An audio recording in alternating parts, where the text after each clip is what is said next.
Hey everybody, had another glaze firing, a bit more successful than the last one. Actually, folks, it'll probably be easier if I pick the camera up and go through them.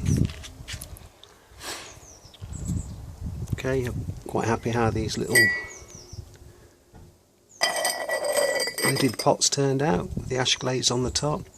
I'm going to refire this one. For some reason it's gone down to the clay, but yep, just sprayed ash on the outside. Ascos just with a feldspar swipe and sprayed ash. This was the ball clay experiment. I was half expecting it to be a blob when I opened the kiln door. I had no idea how far the ball clay could go up to temperature wise. Copper red over the fence. Yeah, these tea bowls with the wax raised decoration, blown ash on the bottom and then ash on top, quite rustic. I'm thinking I get better results with this applied thinly. Shino Ascos. I was hoping for better oranges to come out, but it has picked the decoration up.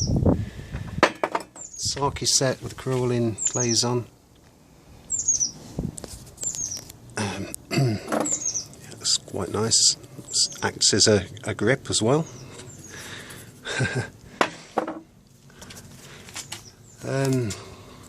Mugs Temmaku inside and on the rim with blown ash on.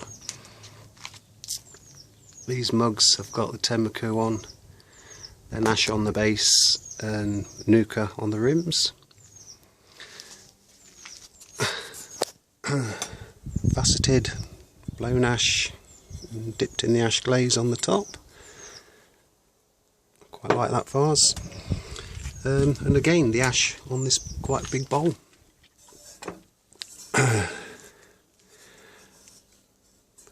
Just trying to get this glaze the right thickness, I think, is the key. It has blistered slightly in places.